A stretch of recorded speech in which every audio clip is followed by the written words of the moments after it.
¿Qué se necesita para que el conocimiento nos aterrorice? No el miedo a lo desconocido, ese instinto primario que nos acecha en la oscuridad y nos hace imaginar monstruos bajo la cama, sino un terror mucho más profundo, más sofisticado. El terror que nace precisamente del acto de ver, de saber. El miedo paralizante que surge cuando una verdad, buscada con fervor durante generaciones, finalmente se revela y resulta ser algo para lo que no estábamos preparados. Algo que rompe el espejo en el que nos mirábamos, dejándonos frente a un reflejo irreconocible y monstruoso. Durante siglos, la ciencia ha sido nuestro faro, la herramienta con la que hemos desterrado las sombras de la ignorancia. Cada descubrimiento, desde el fuego hasta el bosón de Higgs, ha sido un paso hacia la luz, una reafirmación de nuestra capacidad para comprender y, eventualmente, dominar el universo. Creíamos que este era un viaje lineal, una ascensión continua hacia una iluminación cada vez mayor. Estábamos equivocados. Nuestra arrogancia nos llevó a construir un ojo tan poderoso que podía mirar hacia el principio de los tiempos, una maravilla de ingeniería y ambición humanas, una catedral de oro y berilio flotando en el silencio helado del espacio, a 1,5 millones de kilómetros de la seguridad del hogar. Lo llamamos el telescopio espacial James Webb. Su propósito no era simplemente catalogar estrellas o medir distancias. Su misión era mucho más profunda, casi espiritual. Fue diseñado para responder a las preguntas más antiguas que nos hemos formulado como especie. ¿De dónde venimos? ¿Estamos solos? El Webb no es solo un sucesor del icónico Hubble, es un salto cuántico en nuestra percepción.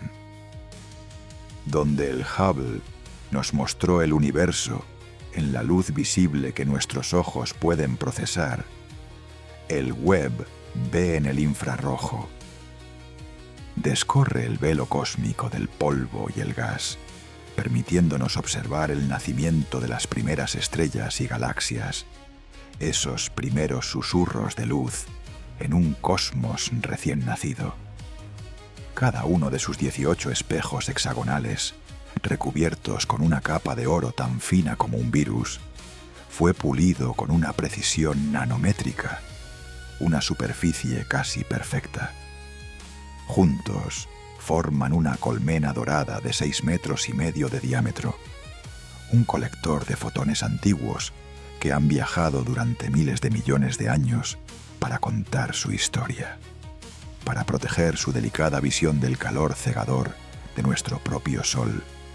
Desplegó un parasol del tamaño de una cancha de tenis, 5 capas de un material llamado Kapton, cada una más delgada que un cabello humano. Este escudo lo mantiene en una oscuridad criogénica, a 230 grados bajo cero, una temperatura necesaria para capturar el débil resplandor infrarrojo del universo lejano.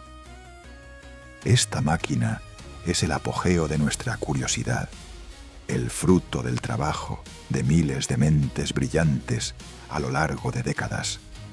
Es la encarnación de una promesa, la promesa de que si mirábamos lo suficientemente lejos y con la suficiente claridad, encontraríamos las respuestas que anhelábamos.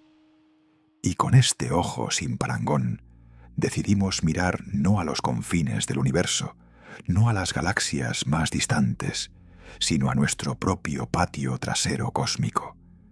Decidimos enfocar toda esa increíble potencia en el punto de luz más cercano y familiar de nuestro cielo nocturno, más allá de nuestro propio sistema solar. Apuntamos al faro de nuestros sueños, Alpha Centauri.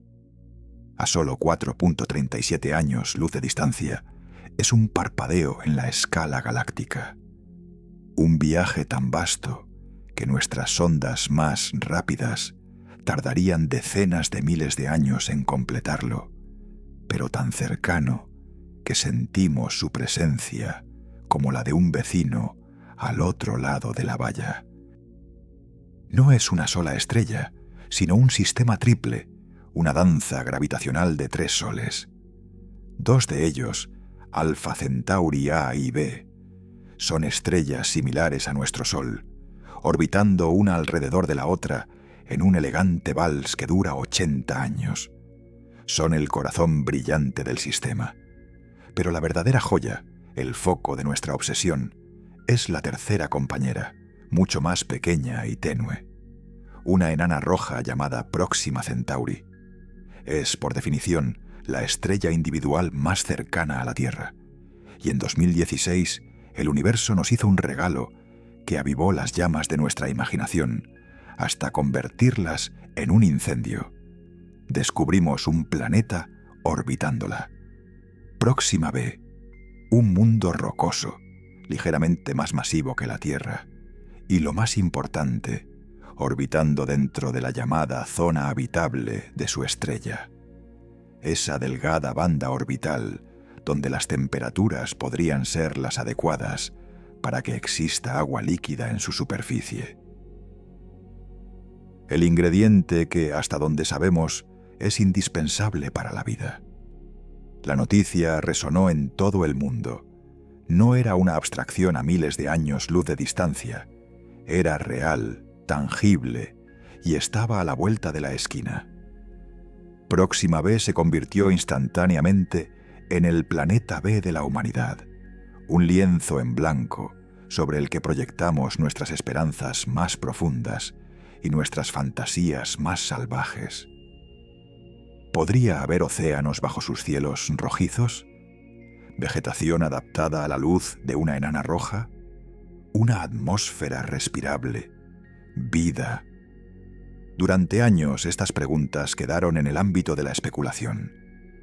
Los telescopios terrestres y el propio Hubble podían confirmar su existencia, pero no podían analizar su atmósfera, si es que tenía una.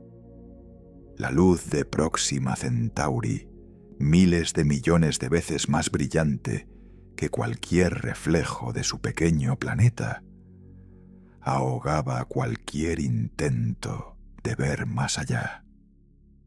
Era como intentar ver una luciérnaga junto a un reflector de estadio desde kilómetros de distancia.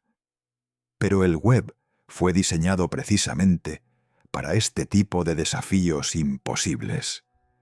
Su sensibilidad en el infrarrojo y su avanzado coronógrafo, un dispositivo diseñado para bloquear la luz de la estrella y revelar los objetos tenues a su alrededor, lo convertían en la única herramienta capaz de realizar el milagro. La comunidad científica contuvo la respiración.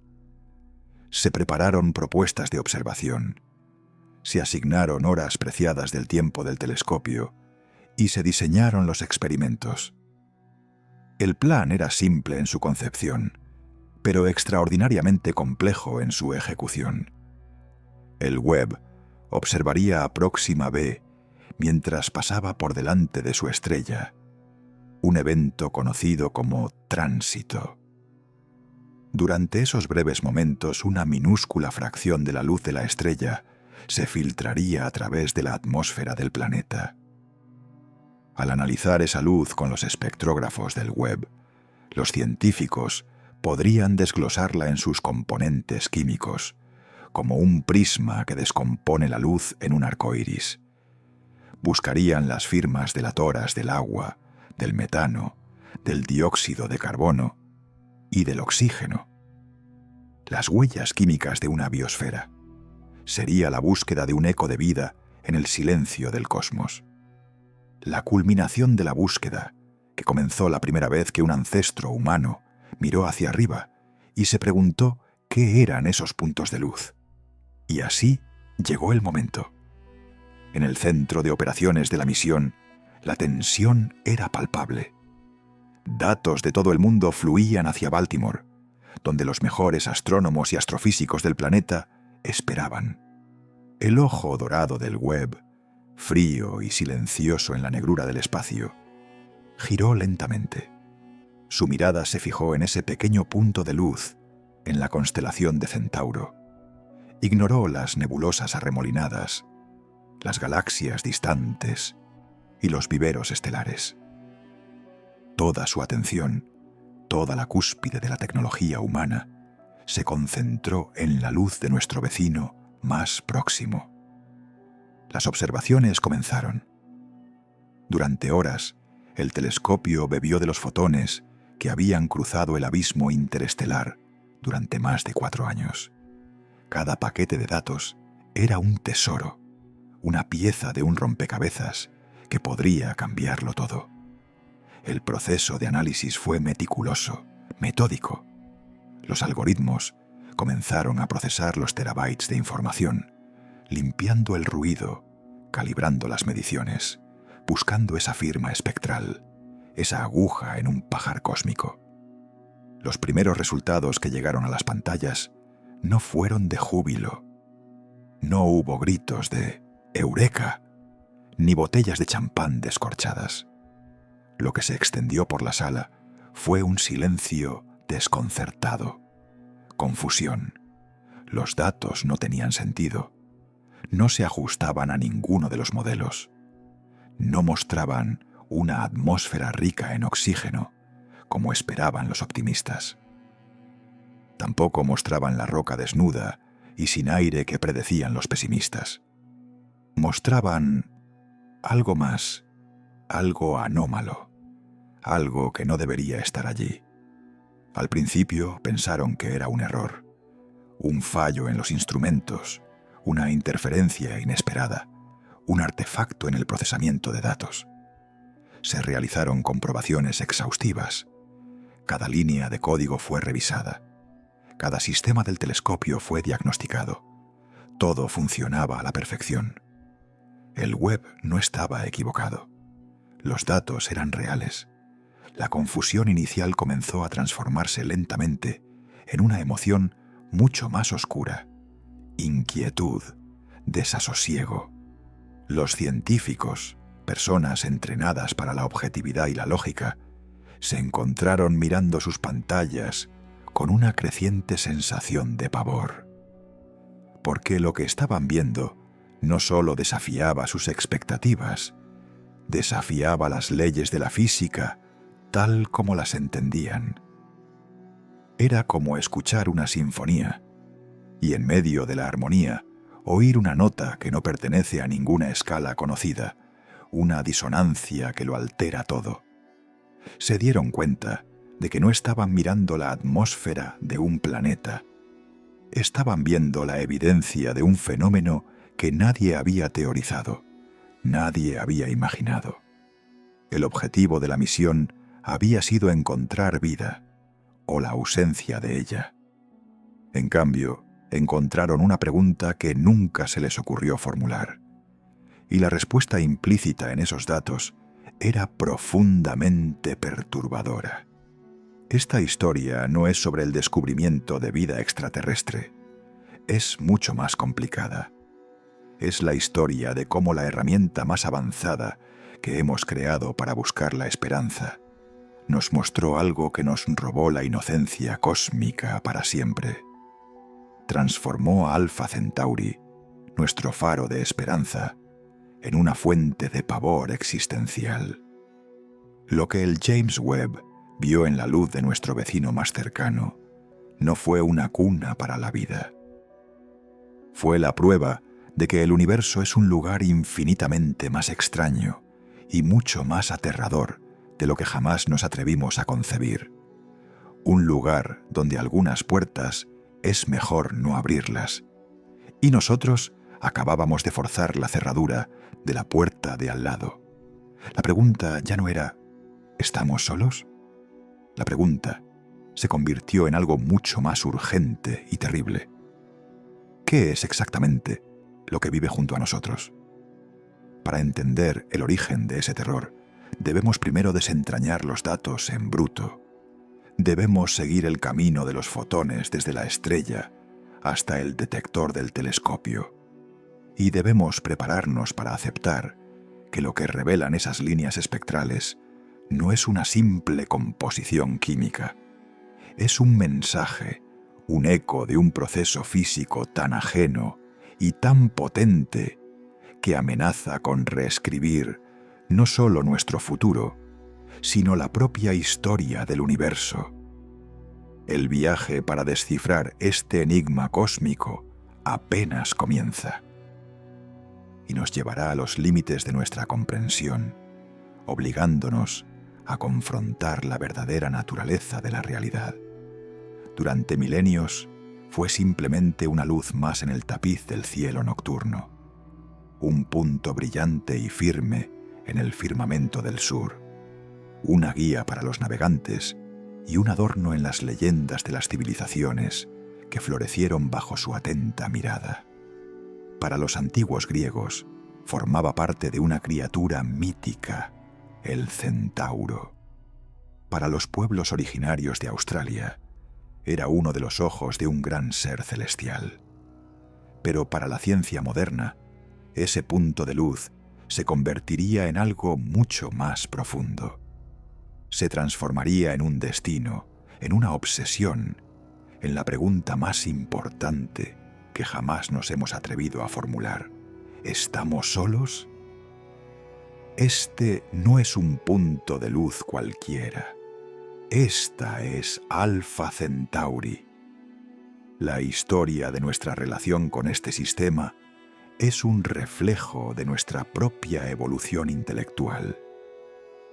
Durante siglos fue catalogada, observada y admirada, pero su verdadera naturaleza permanecía velada por la inmensa distancia. El primer gran secreto se desveló en la década de 1750, cuando el astrónomo francés Nicolas Louis de Lacaille, observando desde el Cabo de Buena Esperanza, descubrió que no era una, sino dos estrellas, dos soles majestuosos, Alpha Centauri A y Alpha Centauri B, atrapados en una danza gravitacional eterna, un vals cósmico que dura casi 80 años. Este descubrimiento transformó a Alpha Centauri de un simple faro a un sistema dinámico, un lugar con una complejidad que apenas comenzábamos a imaginar. Pero el verdadero cambio de paradigma, el momento que ancló a Alpha Centauri para siempre en la psique humana como el vecino, llegó en la década de 1830. Fue entonces cuando el astrónomo escocés Thomas Henderson, utilizando la sutil danza de la paralaje estelar, logró lo que parecía imposible. Midió su distancia. El número que calculó sacudió los cimientos de nuestra percepción del cosmos. 4.37 años luz. De repente, el universo abstracto, infinito e inalcanzable, tenía una dirección, un primer escalón. No era un abismo sin fin lo que nos separaba de las otras estrellas. Era un océano, vasto sí, pero medible. Por primera vez en la historia, podíamos mirar esa luz en el cielo y decir con certeza, está ahí, justo al lado. El drama cósmico, sin embargo, aún guardaba un tercer acto. En 1915, Robert Innes, director del Observatorio Union en Sudáfrica, descubrió una tercera estrella, diminuta y débil, que compartía el mismo movimiento propio que la pareja principal. La llamaron Próxima Centauri, la más cercana. Una enana roja, mucho más pequeña y fría que nuestro Sol, pero que ostentaba el título de ser la estrella individual más próxima a la Tierra. El sistema no era un dúo, sino un trío, un sistema familiar complejo, con dos soles gemelos en su corazón y un hermano menor distante y enigmático.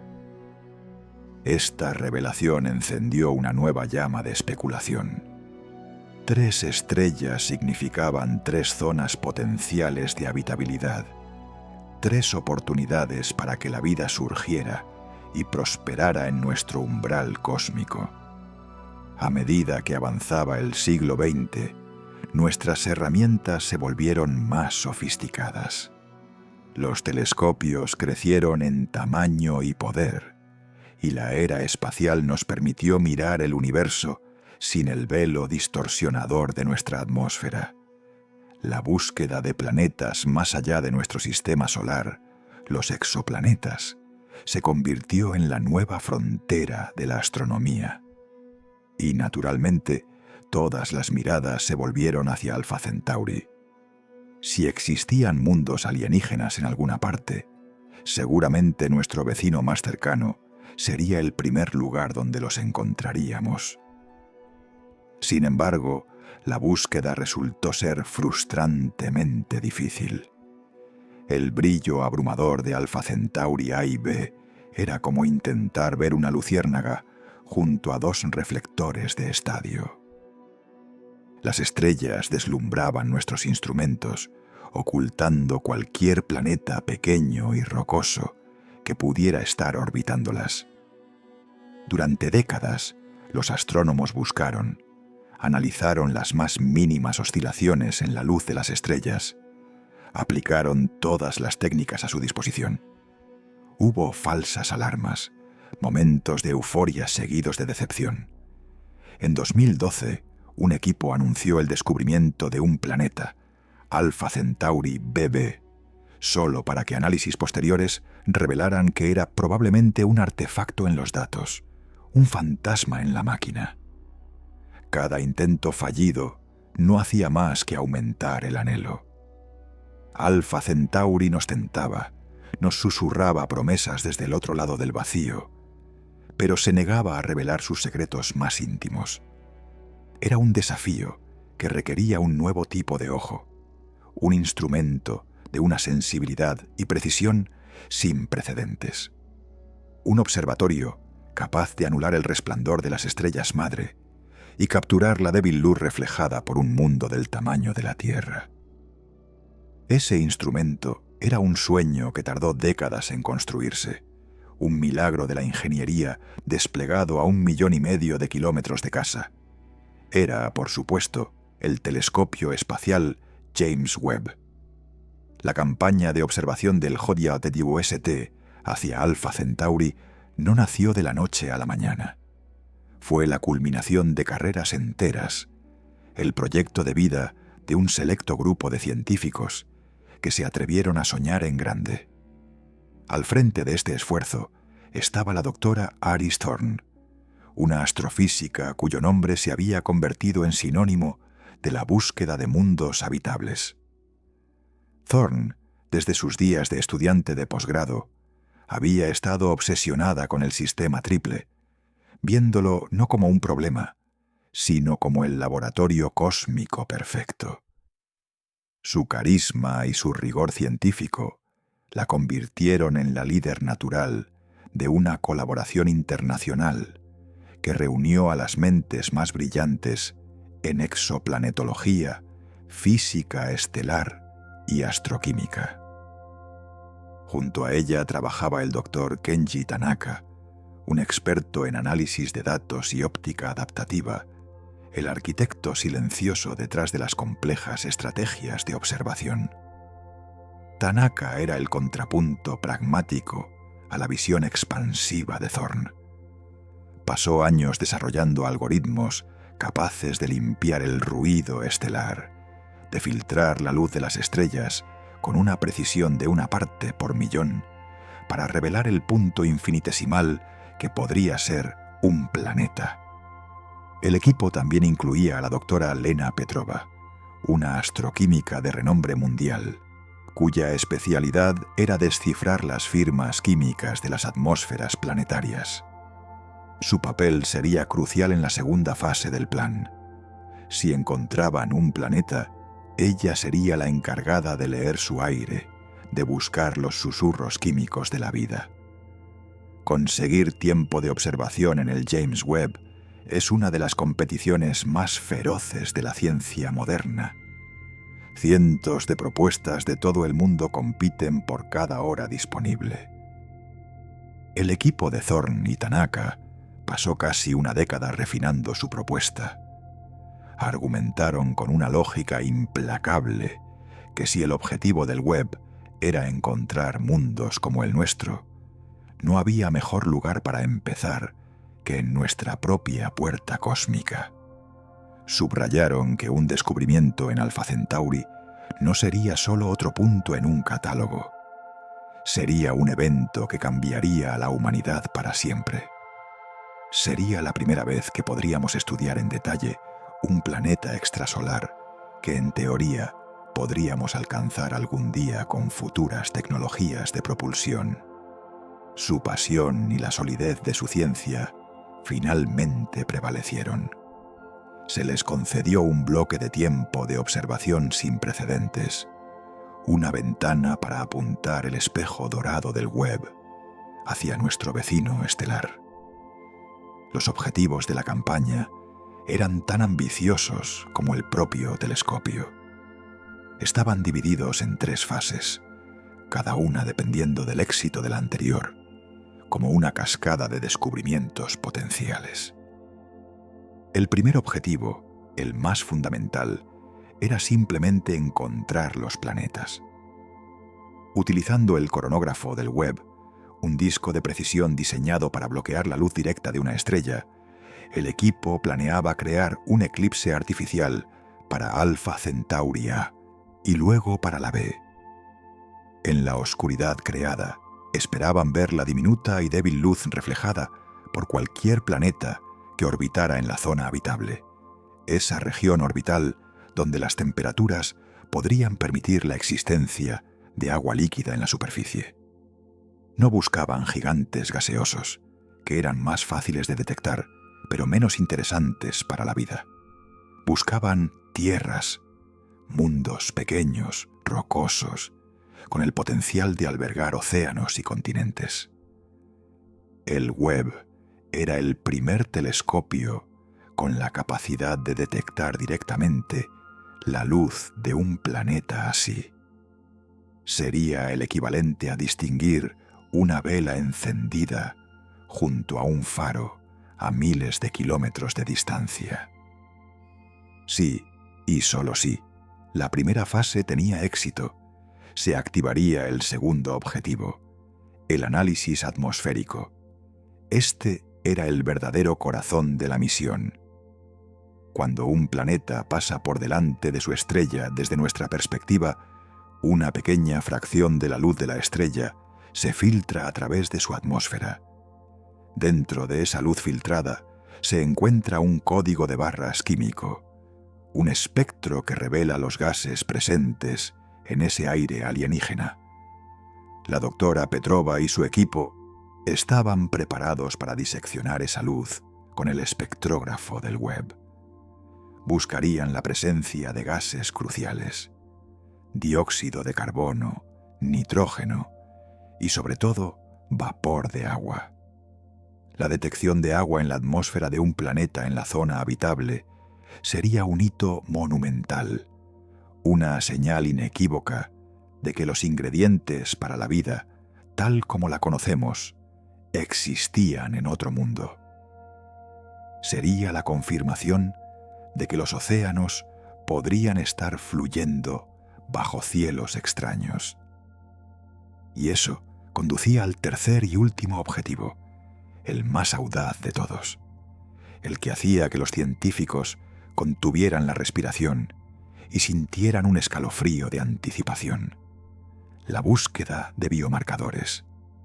Los biomarcadores son gases que en la Tierra están abrumadoramente asociados con procesos biológicos. El más evidente es el oxígeno. En nuestro planeta, el oxígeno libre en la atmósfera es un producto casi exclusivo de la fotosíntesis. Su presencia en grandes cantidades en un exoplaneta sería una evidencia extremadamente poderosa, aunque no definitiva, de vida. Pero no buscaban solo oxígeno, también buscarían metano. En la Tierra, el metano es producido en grandes cantidades por microbios. Lo fascinante es que el oxígeno y el metano se destruyen mutuamente. Encontrar ambos gases coexistiendo en una atmósfera alienígena sugeriría que algo los está reponiendo constantemente. Y ese algo podría ser una biosfera activa, una ecología global respirando y metabolizando a años luz de distancia. La noticia de que la campaña de observación de Alpha Centauri había sido aprobada, se extendió como la pólvora por la comunidad científica mundial. La sensación no era solo de emoción, era de una euforia casi palpable. Durante generaciones, Alpha Centauri había sido un objeto de estudio, de teoría, de ciencia ficción. Era el destino de naves estelares imaginarias, el hogar de civilizaciones soñadas. Ahora estaba a punto de convertirse en un objeto de datos reales, concretos y revolucionarios. Los foros de astronomía bullían de especulaciones. Los estudiantes de posgrado trabajaban hasta altas horas de la noche, ejecutando simulaciones de cómo podrían ser los planetas del sistema. Científicos veteranos que habían pasado sus carreras enteras soñando con este momento, sentían una mezcla de júbilo y una ansiedad casi insoportable. Era la confluencia perfecta de lugar, tiempo y tecnología. El lugar era nuestro vecino más cercano, el sistema estelar que ofrecía nuestra mejor oportunidad para un estudio detallado. El tiempo era ahora, un momento en la historia humana en el que finalmente poseíamos la capacidad de hacer las preguntas correctas. Y la tecnología era el James Webb, el instrumento más poderoso jamás construido para mirar el cosmos, un ojo dorado capaz de ver lo invisible. La anticipación era inmensa, porque las implicaciones eran profundas. Un resultado negativo, la ausencia de planetas o de atmósferas interesantes, sería una decepción, pero aún así, un dato valioso. Nos diría que los mundos como el nuestro podrían ser más raros de lo que pensamos. Pero un resultado positivo, un planeta rocoso en la zona habitable, con agua en su atmósfera, con la más mínima pista de un biomarcador, eso sería diferente. Eso cambiaría todo. Dejaría de ser una cuestión de si la vida existe más allá de la Tierra y se convertiría en una cuestión de cuándo y cómo estableceremos contacto. Alpha Centauri no era solo otro objetivo, era el caso de prueba definitivo para la búsqueda de vida en el universo. Era el lugar donde la esperanza y la ciencia se encontraban. Un punto de luz a solo 4.37 años, luz de distancia, que contenía la promesa de responder a la pregunta más antigua de todas. Y así, con los objetivos definidos, el equipo listo y el mundo científico conteniendo la respiración. El telescopio espacial, James Webb, giró lentamente en el frío silencio del espacio. Sus espejos hexagonales de berilio recubiertos de oro se alinearon, enfocando la luz antigua de las dos estrellas hermanas. El obturador se abrió. Comenzó la larga exposición, recopilando fotón a fotón los secretos que Alpha Centauri había guardado durante eones. Nadie podía imaginar que los datos que estaban a punto de llegar no solo cumplirían sus expectativas, sino que las harían añicos de la forma más inesperada y perturbadora posible. La era de la especulación estaba a punto de terminar. La era de la revelación estaba a punto de comenzar. Y entonces ocurrió, no con el estruendo de un cohete o el dramatismo de un descubrimiento instantáneo, sino con la silenciosa y casi sagrada llegada de fotones convertidos en números. Durante semanas, el James Webb había mantenido su mirada fija, un ojo dorado e inquebrantable, apuntando al corazón de nuestro vecino estelar, Alpha Centauri. Había sorbido la luz antigua de ese sistema, una luz que viajó durante más de 4 años para entregar sus secretos. Ahora, esos secretos comenzaban a descender a la Tierra. Llegaron como una cascada digital, un torrente de unos y ceros, fluyendo a través de la vasta oscuridad por las antenas de la red del espacio profundo. En los centros de datos de Baltimore, Darmstadt y Madrid, los servidores zumbaban con una nueva urgencia. Su calor, una manifestación física de la expectación humana. Para los equipos de astrofísicos, exoplanetólogos y astrobiólogos que habían dedicado sus vidas a este momento, no era solo información. Era una profecía que por fin se estaba cumpliendo. El primer capítulo de una historia que anhelábamos leer desde que alzamos la vista al cielo. La atmósfera en los laboratorios era una extraña mezcla de reverencia y ansiedad febril. El silencio solo era roto por el tecleo rítmico de los teclados y el murmullo de algoritmos poniéndose a trabajar. Su primera tarea era colosal: limpiar la luz.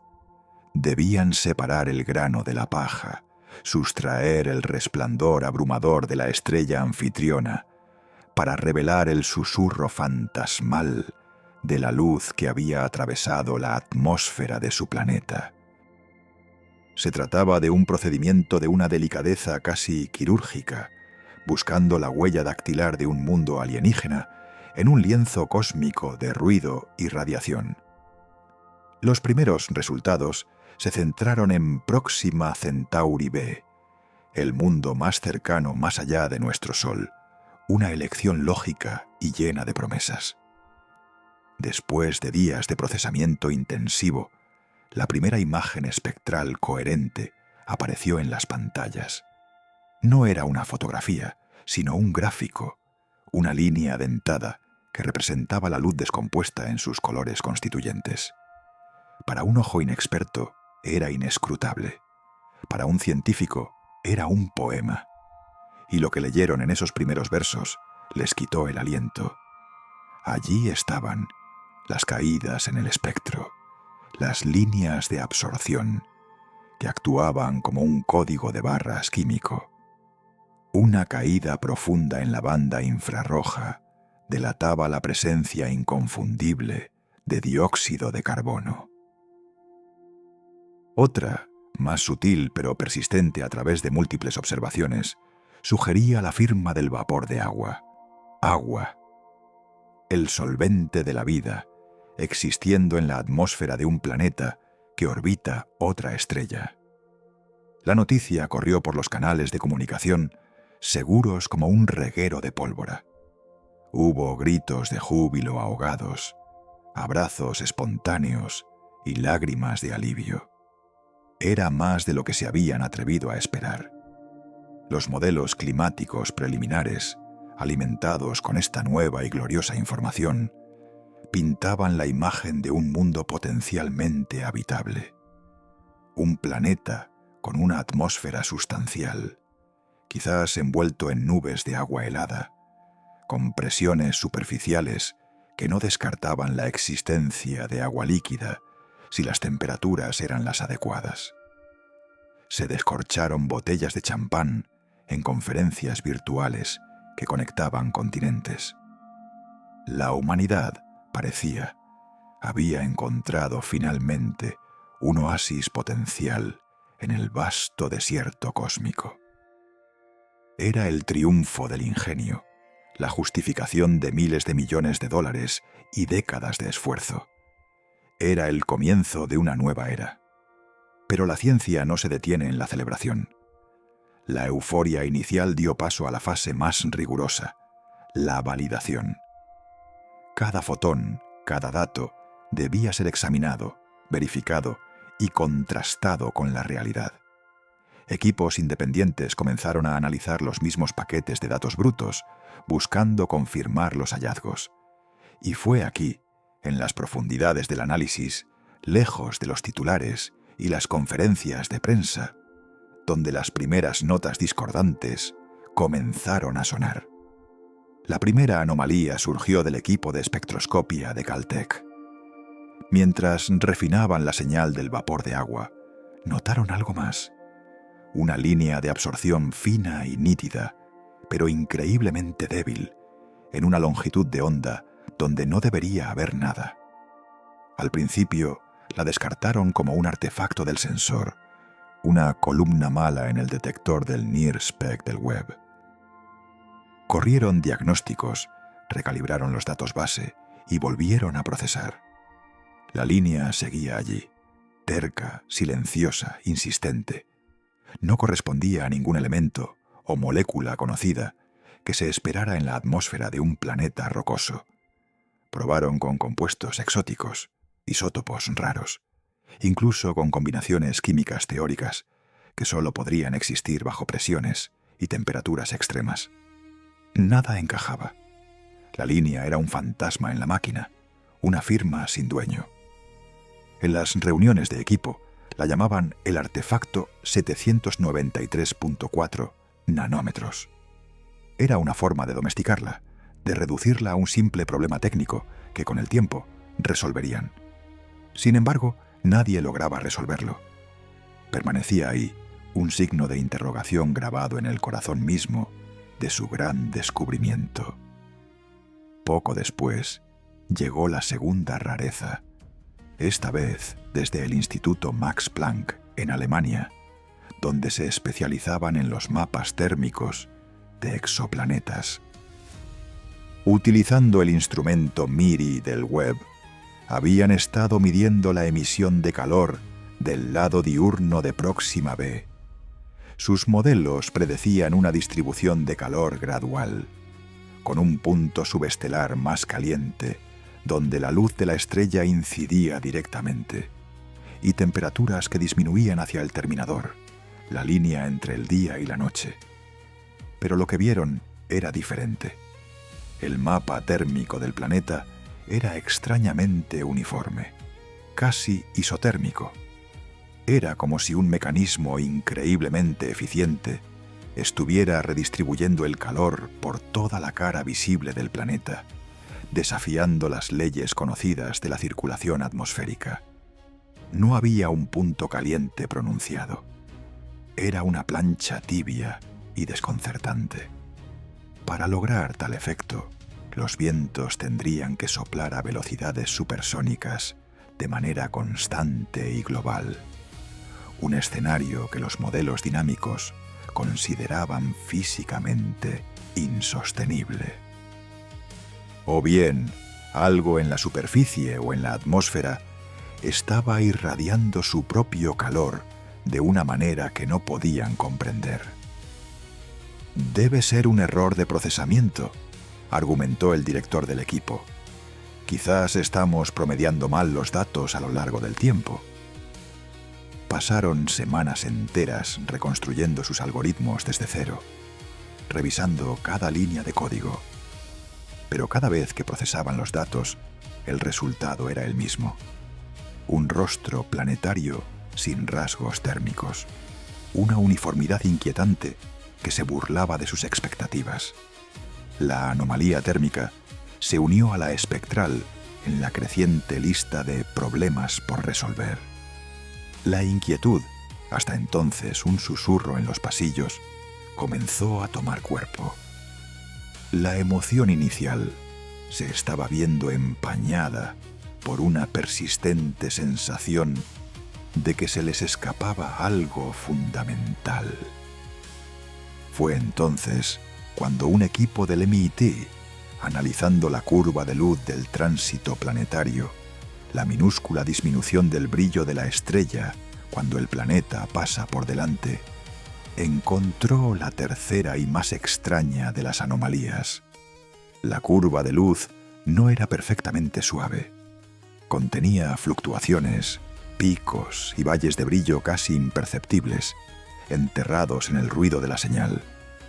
Eran tan pequeños que la mayoría de los algoritmos de filtrado los habrían descartado como simple ruido estelar o vibraciones del telescopio. Pero este equipo, utilizando técnicas de análisis de inteligencia artificial, detectó un patrón. Las fluctuaciones no eran aleatorias. Parecían ocurrir en secuencias breves y agrupadas, ráfagas de variabilidad que duraban apenas unos segundos, seguidas de largos períodos de calma. No eran periódicas como el pulso de un púlsar, ni caóticas como la llamarada de una estrella. Tenían una estructura interna, una complejidad que era a la vez ordenada y esquiva. Era como escuchar fragmentos de una melodía en medio de una tormenta. Intentaron correlacionarlas con la actividad magnética de Próxima Centauri, con posibles enjambres de asteroides o con nubes de polvo en el sistema. Ninguna explicación natural encajaba con la extraña cadencia de estas pulsaciones de luz. Parecía que algo estuviera modulando la luz que pasaba por el borde del planeta, parpadeando de una manera que no tenía ningún sentido físico conocido. Ahora, los científicos se enfrentaban a un tríptico de imposibilidades. Una firma química desconocida, una distribución de calor físicamente inverosímil y unas pulsaciones de luz estructuradas y enigmáticas. Por separado, cada una de estas anomalías podría, con optimismo, atribuirse a un error instrumental o a un fenómeno natural aún no descubierto, pero juntas formaban un patrón de extrañeza que era difícil de ignorar. La navaja de Occam, el principio que favorece la explicación más simple, parecía fallarles. No había una explicación simple que pudiera abarcar los tres fenómenos a la vez. Las videoconferencias se volvieron más tensas.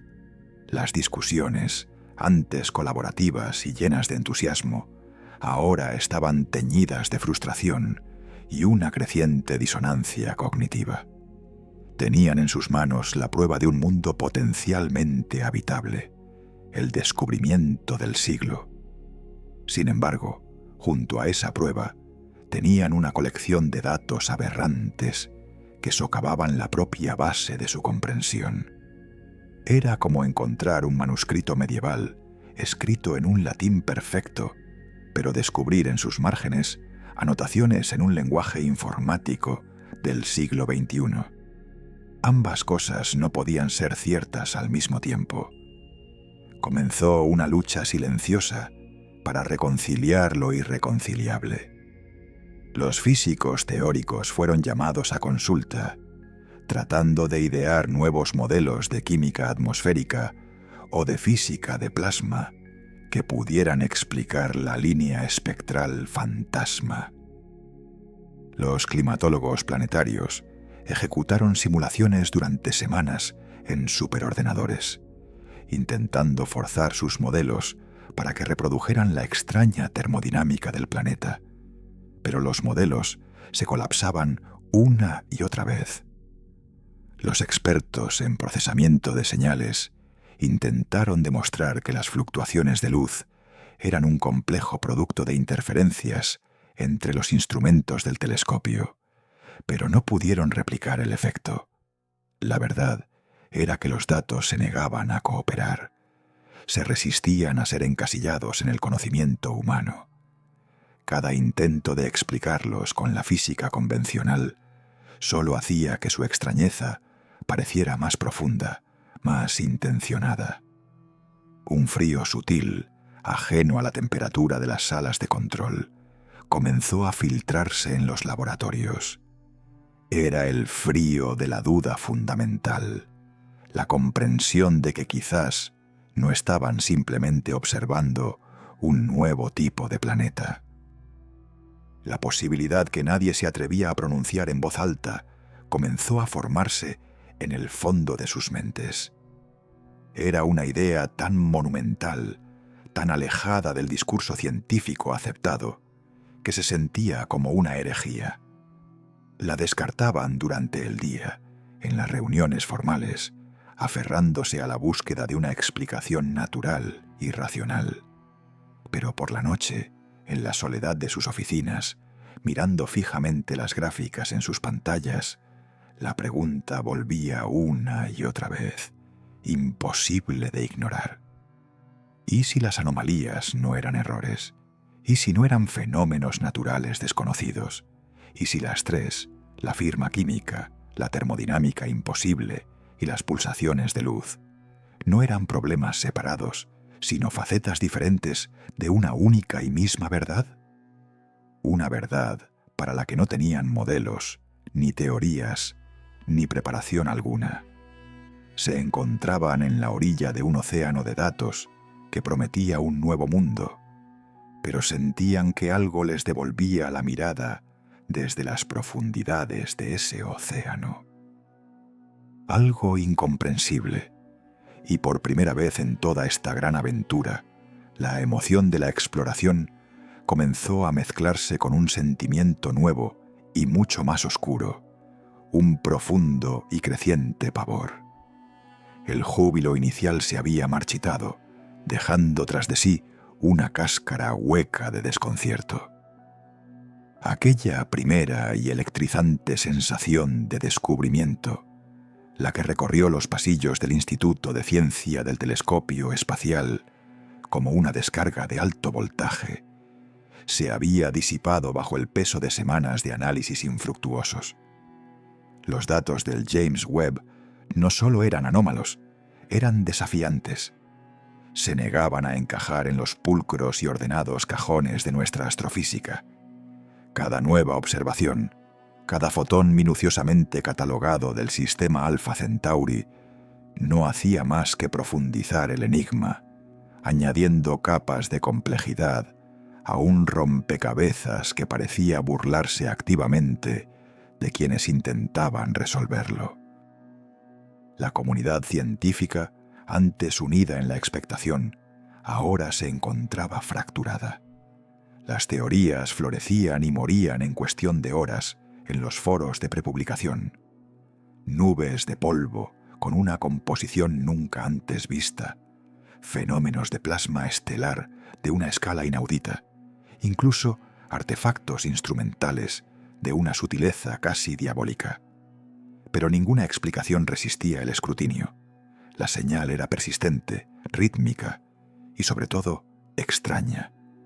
El universo que creíamos conocer nos estaba susurrando un secreto en un idioma que éramos incapaces de comprender. Fue en medio de este caos intelectual, de esta creciente marea de especulación, donde surgió una voz de implacable racionalidad. El doctor Aris Thorne no era un hombre dado a los vuelos de fantasía. Su reputación se había forjado en el crisol del escepticismo, desmontando con una lógica cortante, como el diamante, las afirmaciones más sensacionalistas de su campo. Para Thorne, las afirmaciones extraordinarias no solo requerían pruebas extraordinarias, requerían la aniquilación absoluta de cualquier otra posibilidad, por remota que fuera. Observaba el creciente fervor en torno a Alpha Centauri con una mezcla de fastidio profesional y genuina preocupación. Veía cómo la ciencia se desviaba hacia el terreno de la conjetura desbocada y decidió que era hora de poner orden. Reunió a un equipo de élite, los mejores especialistas en física estelar, en modelado de discos protoplanetarios, en óptica gravitacional. Les dio un nombre no oficial que reflejaba su propósito: el Equipo Rojo. Su única misión no era encontrar una respuesta, sino demoler todas las respuestas incorrectas. Su objetivo era encontrar la explicación natural, prosaica y tranquilizadora, que estaba convencido debía esconderse en algún rincón de los datos, oculta bajo el velo de nuestra propia excitación. Thorne no buscaba descubrir un nuevo mundo. Buscaba salvar el que ya conocíamos. El primer bastión que el Equipo Rojo se propuso asaltar fue la hipótesis más plausible: el polvo. El espacio interestelar está lleno de él, nubes de silicatos y granos de carbono que pueden hacer cosas extrañas con la luz de las estrellas. Tal vez, se argumentó, Próxima Centauri y su planeta, Próxima b, estaban envueltos en los restos de un disco protoplanetario, una reliquia de su formación. El equipo de Thorne se lanzó a la tarea con una minuciosidad casi fanática. Crearon miles de simulaciones por supercomputadora, modelando cada posible configuración de una nube de polvo.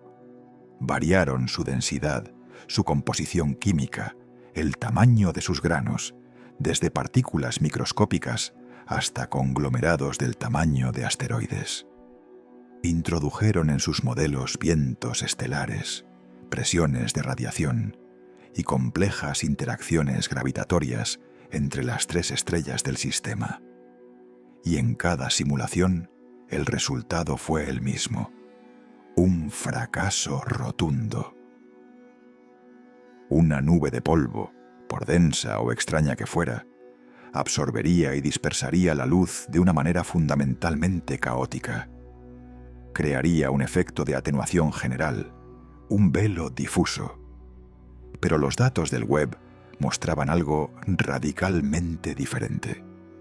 Las ocultaciones de la luz de la estrella no eran difusas, eran nítidas, con bordes casi geométricos. Y lo más desconcertante de todo, la estructura no solo bloqueaba la luz, sino que la procesaba. El espectro de la energía reemitida en el infrarrojo no correspondía al de un simple calentamiento pasivo. Tenía picos de emisión en frecuencias increíblemente específicas, como si el calor residual no se estuviera disipando al azar, sino que estuviera siendo canalizado y expulsado de forma controlada. Thorne y su equipo se vieron obligados a concluir lo impensable. Lo que fuera que estuviera allí no se comportaba como un objeto pasivo. Se comportaba como un sistema. Descartada la hipótesis del polvo, el equipo rojo dirigió su atención a la propia estrella. Las enanas rojas como Próxima Centauri son conocidas por su temperamento violento. Son famosas por sus llamaradas magnéticas, erupciones de energía que pueden aumentar drásticamente su brillo y bombardear sus planetas con radiación. ¿Podrían estas anomalías ser el resultado de una actividad estelar extrema? Quizás un ciclo magnético tan complejo que nunca antes lo habíamos observado. Se sumergieron en décadas de archivos observacionales, correlacionando los datos del web con cada registro histórico de la actividad de Próxima Centauri. Buscaron patrones, ciclos, cualquier indicio de que los oscurecimientos estuvieran ligados al comportamiento del astro. No encontraron nada. Las caídas de luz operaban en su propio horario, con una cadencia que no guardaba ninguna relación con los ciclos de la estrella. Tenían un pulso, sí, pero no era el pulso errático y febril de una enana roja. Era un ritmo metódico, casi matemático. A veces, las ocultaciones ocurrían en intervalos perfectamente regulares durante días, solo para cambiar a una secuencia más compleja, casi como si estuvieran siguiendo un patrón predeterminado. Era la diferencia entre el crepitar aleatorio de un fuego y la secuencia deliberada de un código Morse. Aris Thorne sintió la primera punzada de inquietud genuina. La naturaleza podía ser compleja y ordenada, como en las espirales de una galaxia o las órbitas de los planetas, pero esta regularidad era de un tipo diferente. Tenía la textura de la intencionalidad. Con 2 pilares de la explicación natural derribados, solo quedaban las opciones más exóticas. La siguiente en la lista era la lente gravitacional. Según la relatividad general de Einstein, la masa curva el espacio-tiempo y, por lo tanto, puede desviar la trayectoria de la luz. Quizás, propusieron, un objeto masivo pero invisible, como un agujero negro primordial errante o un enjambre compacto de planetas huérfanos, estaba pasando entre nosotros y Alpha Centauri, deformando nuestra visión del sistema. Esta era una hipótesis elegante, y el web era el instrumento perfecto para ponerla a prueba. El equipo utilizó la increíble sensibilidad del telescopio para crear un mapa gravitacional del sistema con una precisión sin precedentes. Midieron el diminuto bamboleo de las estrellas de fondo, buscando la firma delatora de una masa oculta que estuviera doblando la luz. Durante semanas, el software procesó los datos, construyendo un modelo tridimensional del campo gravitatorio. Cuando los resultados finales aparecieron en la pantalla del laboratorio de Thorne, el silencio fue absoluto. El espacio-tiempo alrededor de Alpha Centauri era notablemente plano. Había las curvaturas esperadas de las estrellas y los planetas conocidos, pero nada más. Ningún objeto oculto.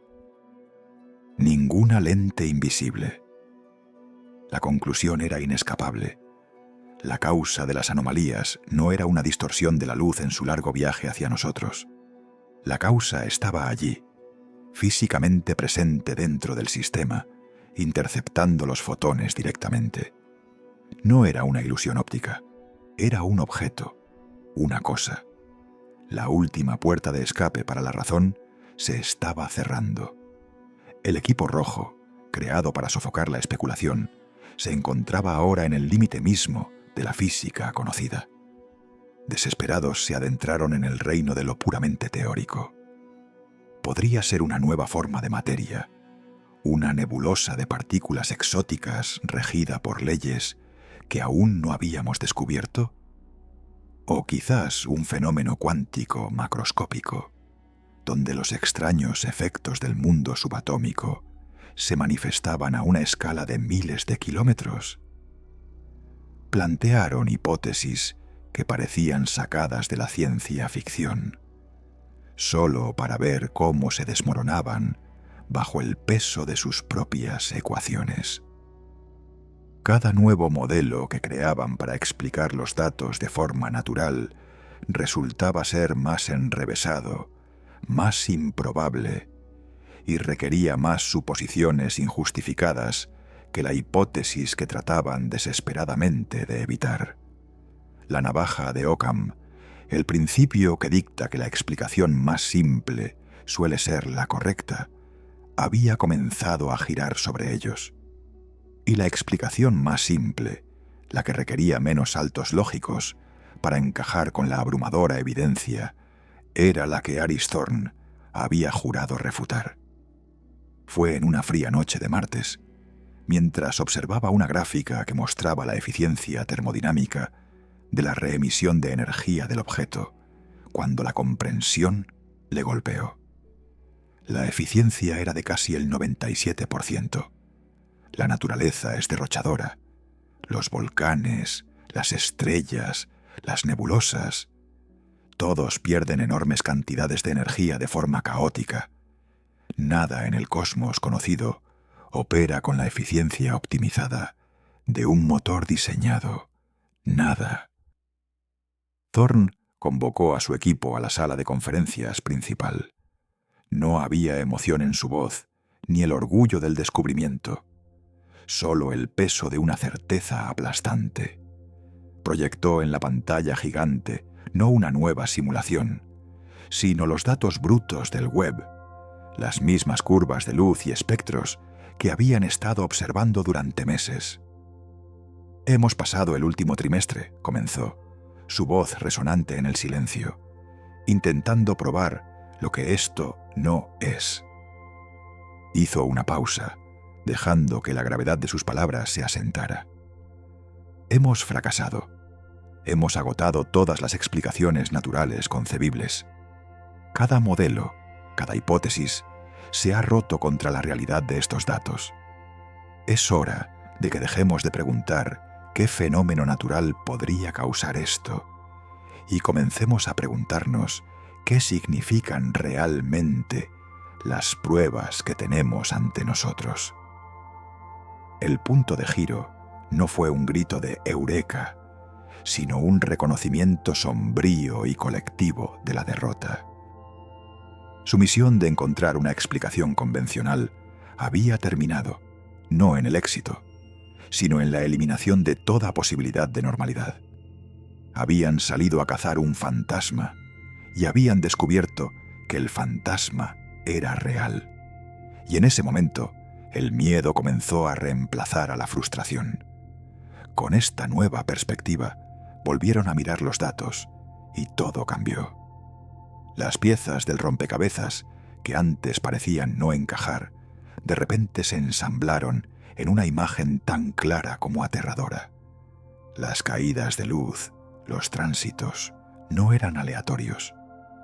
Al analizar sus secuencias a través de algoritmos de desencriptación, empezaron a surgir patrones de una complejidad asombrosa. No eran un código simple, sino algo mucho más profundo, capas y capas de información anidada en la forma en que la luz era bloqueada y liberada. No entendían el mensaje, pero por primera vez reconocieron inequívocamente el lenguaje. Esto no era el resultado de la física, era el resultado de la sintaxis. Eran tecnofirmas. La evidencia más clara, sin embargo, provenía de la gestión de la energía. La estructura estaba absorbiendo una porción significativa de la luz de Próxima Centauri y el calor residual no se irradiaba uniformemente. Se canalizaba. Los datos infrarrojos mostraban filamentos de calor, conductos que se extendían por miles de kilómetros, transportando energía de un punto a otro antes de ser liberada en disipadores térmicos altamente focalizados. Era el sistema de refrigeración de una máquina de una escala que desafiaba la imaginación. Una máquina que, según sus cálculos, procesaba teravatios de energía cada segundo. Estaba intrincadamente tejida alrededor de Próxima B, con zarcillos que parecían extenderse hacia la magnetosfera del planeta, quizás extrayendo energía de sus campos magnéticos o de las fuerzas de marea inducidas por la estrella. No era una esfera de Dyson, esa fantasía humana de encerrar una estrella en una concha. Era algo mucho más orgánico, más integrado. No era una jaula impuesta a una estrella, era un simbionte. Y fue entonces cuando el verdadero terror se instaló en sus corazones. La magnitud de lo que estaban viendo era el primer golpe, la ingeniería necesaria para construir y mantener una estructura de este tamaño, con este nivel de control energético, estaba tan por encima de la capacidad humana que la comparación era absurda. No éramos una civilización menos avanzada, éramos una forma de vida apenas consciente, como una colonia de bacterias en el fondo del océano, que de repente vislumbra la sombra de un submarino nuclear pasando por encima. La comprensión de la disparidad de poder era absoluta y humillante. Pero el segundo golpe fue más profundo, más existencial. Si esta cosa estaba allí, ¿por qué estaba en silencio? Su existencia era una declaración de poder e inteligencia tan abrumadora que no necesitaba hablar. Su presencia era el mensaje.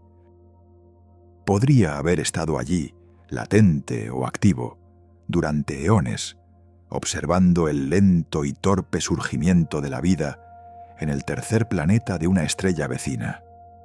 Nosotros, con toda nuestra historia, nuestras guerras, nuestro arte y nuestra ciencia, podríamos haber sido poco más que un interesante experimento biológico en una placa de Petri cósmica. La idea de que no estábamos solos en el universo había pasado de ser una esperanza filosófica a una realidad aterradora. Ya no éramos los hijos únicos y solitarios del cosmos. Éramos los habitantes de una casa que no sabíamos que tenía un propietario y acabábamos de hacer mucho ruido en el piso de abajo. El golpe final, el que heló la sangre de Aristorn y su equipo, fue la proximidad. Esto no estaba en la galaxia de Andrómeda, a millones de años luz de distancia, un hecho académico seguro y distante. Estaba en nuestro umbral, a 4 años luz.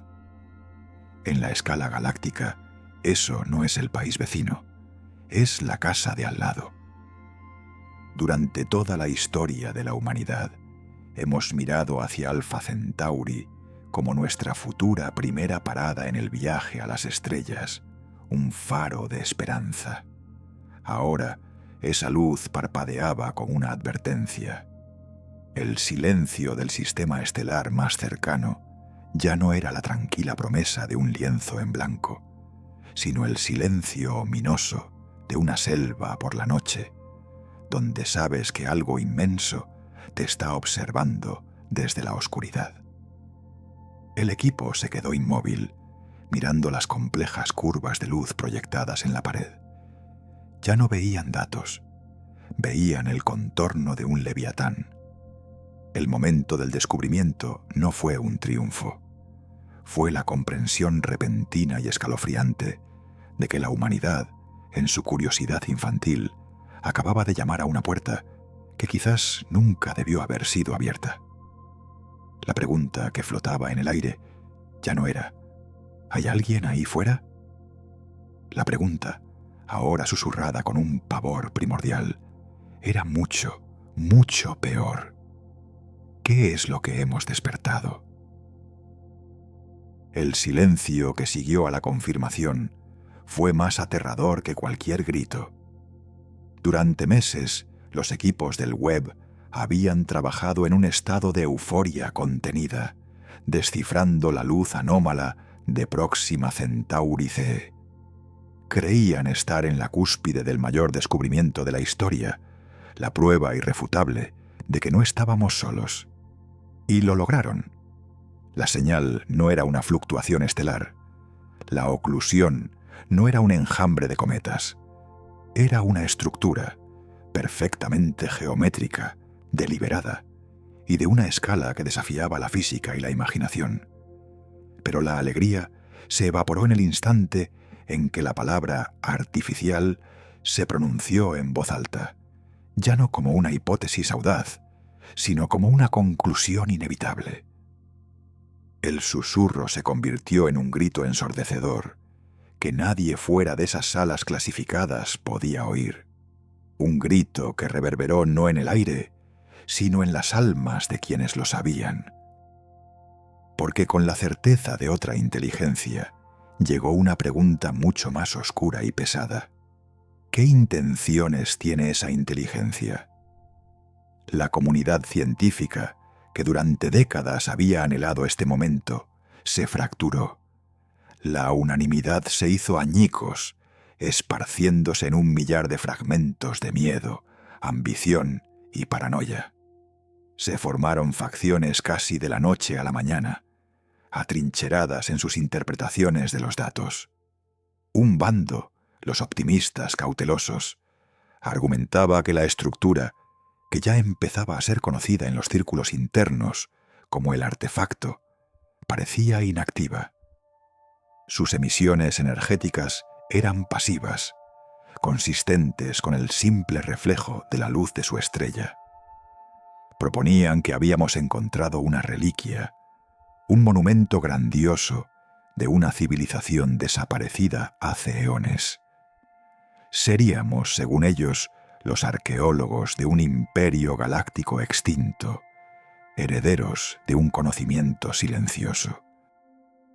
Pero incluso en su optimismo había un matiz de tristeza, la melancolía de haber llegado a la gran fiesta cósmica solo para encontrar las luces apagadas y las sillas vacías. Éramos los únicos invitados que quedaban, contemplando los vestigios de anfitriones que nunca conoceríamos. En el extremo opuesto del espectro estaban los pesimistas pragmáticos. Para ellos, la falta de actividad no era un signo de abandono, sino de paciencia, o de una tecnología tan avanzada que su funcionamiento era indistinguible de los procesos naturales para nuestros primitivos sensores. Este grupo planteaba una pregunta escalofriante. ¿Por qué construir algo tan colosal, tan cerca de otro sistema estelar, potencialmente habitable? La respuesta más lógica, argumentaban, era la vigilancia. La estructura podría ser una baliza de advertencia, un faro que gritaba «propiedad privada, no pasar». O peor aún, un puesto de observación, un panóptico celestial que nos había estado estudiando durante siglos. La humanidad ya no era una especie en su cuna, sino un espécimen en una placa de Petri, y la sombra del microscopio acababa de hacerse visible. ¿Éramos un experimento? ¿Una amenaza a contener? El artefacto no era una ruina, era el ojo de un centinela inmortal, y su mirada imperturbable era una condena. Y luego estaba el tercer grupo, más pequeño, pero cuya voz ganaba fuerza con cada nuevo ciclo de datos. Eran los fatalistas, los que veían en el artefacto no una reliquia ni un guardián, sino una trampa. Una telaraña cósmica, hermosa y letal, esperando pacientemente a que una civilización lo suficientemente avanzada como para detectarla se delatara. Nuestra primera llamada al universo podría ser también la última. ¿Era el artefacto un arma durmiente esperando el pulso de activación correcto? O tal vez, en la interpretación más terrorífica de todas, era una manifestación física del gran filtro. No una barrera teórica, sino una estructura real, un mecanismo diseñado para encontrar y esterilizar a las civilizaciones emergentes antes de que pudieran convertirse en una competencia. En este escenario, el web no había descubierto una maravilla, había activado una sentencia de muerte. Habíamos tocado el timbre de la puerta de un verdugo. Mientras esta guerra civil intelectual se libraba en los centros de investigación, los gobiernos del mundo se movían en las sombras. El pánico inicial, una cascada de llamadas encriptadas y reuniones de emergencia en búnkeres, dio paso a un intento desesperado por controlar la narrativa. Se creó un comité secreto, una coalición de agencias espaciales y de inteligencia con la tarea de gestionar la verdad. La directiva era clara: negar, ofuscar, retrasar. Se filtraron a la prensa historias de cobertura sobre fenómenos de plasma estelar sin precedentes y nubes de polvo con propiedades reflectantes anómalas. Eran explicaciones débiles, casi insultantes en su simplicidad, pero compraban tiempo. Cada día que el mundo seguía girando en su feliz ignorancia, era un día más para entender a qué nos enfrentábamos. Pero la verdad es un gas. Se expande para llenar cualquier vacío y se filtra por las grietas más pequeñas. Fragmentos de datos, conversaciones anónimas y ecuaciones susurradas comenzaron a aparecer en foros de la dark web y redes académicas seguras. La especulación se volvió salvaje, alimentando un frenesí global de teorías de conspiración que, irónicamente, a menudo se acercaban más a la aterradora realidad que las declaraciones oficiales. El velo de la normalidad se estaba rasgando y la gente empezaba a ver el abismo que se abría detrás. La confianza en las instituciones se erosionaba a una velocidad alarmante. Si nos mentían sobre esto, ¿sobre qué más nos habían mentido? El enemigo ya no estaba solo a 4 años luz de distancia. Estaba en nuestras propias capitales, en las voces tranquilizadoras que nos decían que miráramos hacia otro lado. Y mientras el mundo se sumía en esta espiral de desconfianza, los científicos, que tenían acceso a los datos completos, profundizaban en la naturaleza del artefacto. Cada revelación era un nuevo ladrillo en el muro de nuestro miedo. Los análisis espectrales detallados revelaron que su superficie estaba compuesta por materiales que no se formaban naturalmente en las estrellas. Aleaciones cristalinas de una complejidad asombrosa, diseñadas para manipular la energía con una eficiencia casi perfecta. Podían absorber la radiación de Próxima Centauri, almacenarla y teóricamente redirigirla. No era una simple concha, era un motor del tamaño de un planeta o un arma.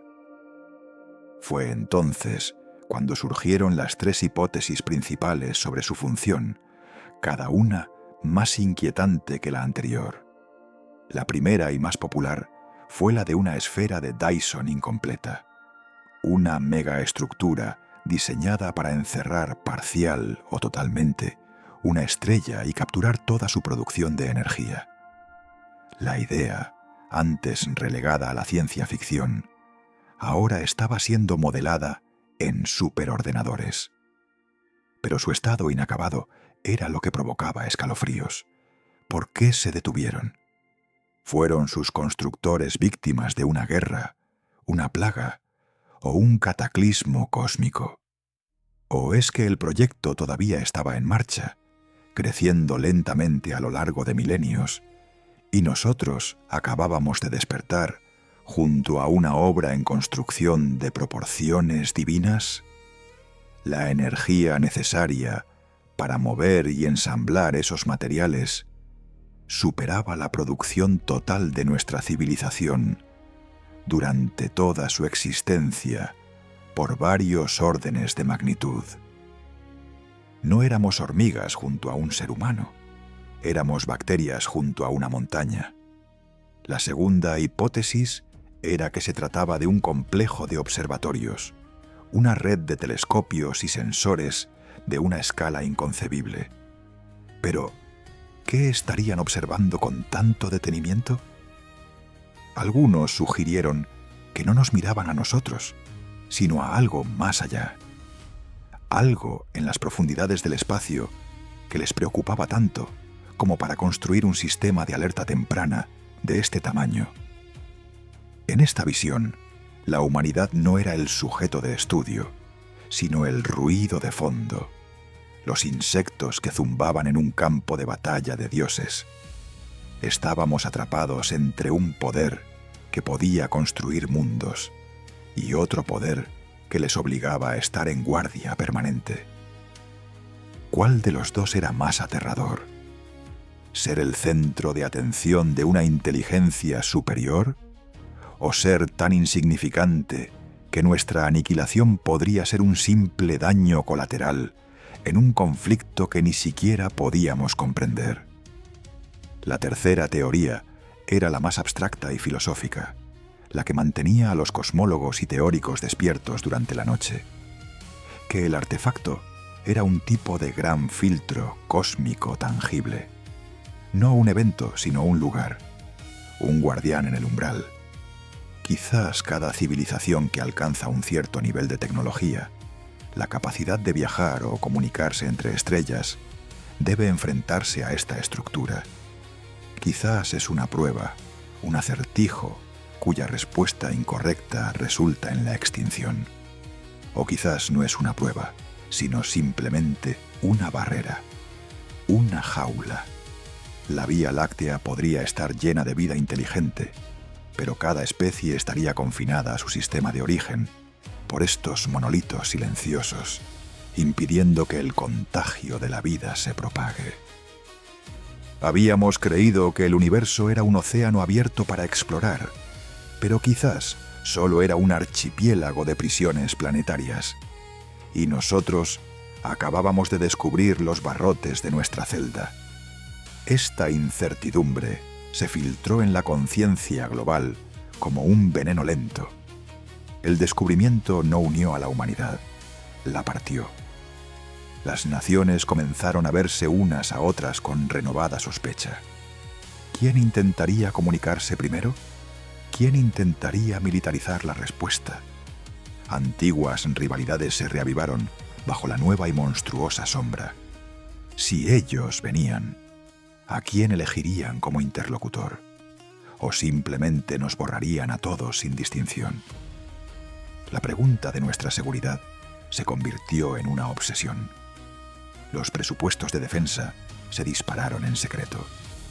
Se desempolvaron proyectos de armas espaciales de la Guerra Fría. La humanidad se preparaba para una guerra contra un fantasma un enemigo cuya existencia, poder e intenciones eran completamente desconocidos. Y así, la humanidad se encontró a la deriva en un nuevo y terrible océano existencial. El cielo nocturno, antes un lienzo de inspiración y asombro, se había transformado en un espejo oscuro que nos devolvía el reflejo de nuestros miedos más profundos. Cada estrella parpadeante ya no era una promesa de mundos por descubrir, sino un posible ojo que nos observaba. La soledad cósmica, que tanto nos había angustiado de repente, parecía un paraíso perdido, una inocencia a la que nunca podríamos regresar. Ahora sabíamos que había vecinos, pero vivíamos con el terror constante de que tocaran a nuestra puerta. Cuestionamos nuestra religión, nuestra ciencia, nuestro propósito. ¿Qué significado tenían nuestros pequeños logros, nuestras guerras, nuestro arte, frente a una inteligencia capaz de mover mundos? ¿Éramos solo un fugaz destello de conciencia en un universo indiferente? O peor, un universo hostil. El camino descendente había comenzado. La euforia del descubrimiento había dado paso a una angustia colectiva, una crisis de identidad a escala planetaria. Estábamos atrapados entre el impulso de gritar nuestra existencia al cosmos y el miedo primordial de que algo nos respondiera. Los telescopios del mundo, liderados por el web, continuaban su vigilia, mirando fijamente el artefacto, buscando cualquier cambio, cualquier pista. Durante semanas no hubo nada. Solo el silencio inmutable y la rotación perfecta de esa cosa imposible alrededor de su sol rojo. La tensión era insoportable, una cuerda de piano estirada hasta su punto de ruptura. Y entonces, una noche, mientras un técnico exhausto monitoreaba el flujo de fotones en un laboratorio subterráneo en algún lugar de Nuevo México, la cuerda finalmente se rompió. Algo cambió. Un único píxel en el sensor de infrarrojo medio del web, que había permanecido estable durante meses, parpadeó. Y luego otra vez, y otra. No era un error, era un pulso. Lento, deliberado y perfectamente regular. El artefacto, la tumba, el centinela, el filtro. Acababa de abrir un ojo. El silencio en los centros de datos se había vuelto más denso que el vacío entre las estrellas. Había dejado de ser la calma de la concentración para convertirse en el pesado manto de la desesperación. Meses se habían convertido en un borrón de noches sin dormir, de cafeína y debates circulares que no llevaban a ninguna parte. La megaestructura de Próxima Centauri B, aquel coloso imposible que había helado la sangre de la humanidad, seguía allí, imperturbable, un enigma envuelto en un sudario de datos contradictorios. La presión externa era un martillo pilón incesante. Gobiernos en pánico, una población global oscilando entre el terror mesiánico y la histeria colectiva, y los medios de comunicación, como un coro griego de la fatalidad, exigían una respuesta, una certeza. ¿Eran hostiles? ¿Era una fortaleza? ¿Una advertencia? Cada hipótesis se estrellaba contra un muro de anomalías. La teoría de la amenaza, la que había dominado las primeras semanas, se desmoronaba bajo su propio peso. No había emisiones de energía que sugirieran armamento. Ninguna maniobra, ninguna respuesta a nuestras tímidas ondas de radio. La estructura simplemente era. Existía con una indiferencia cósmica que resultaba más enloquecedora que cualquier agresión directa. Los equipos estaban fracturados. Los exobiólogos discutían con los ingenieros. Los astrofísicos se enfrentaban a los teóricos de la información. Cada disciplina veía el fantasma desde su propia ventana y ninguna imagen coincidía. El terror inicial se había metamorfoseado en algo peor, un fracaso intelectual a escala planetaria. Estábamos frente a la prueba definitiva de inteligencia en el cosmos, y la estábamos suspendiendo. Mirábamos a nuestro vecino estelar y solo veíamos el reflejo de nuestra propia ignorancia, una ignorancia que ahora se sentía como una sentencia de muerte. Fue en medio de este estancamiento, en el punto más bajo de la moral científica, donde surgió la primera fisura en el paradigma.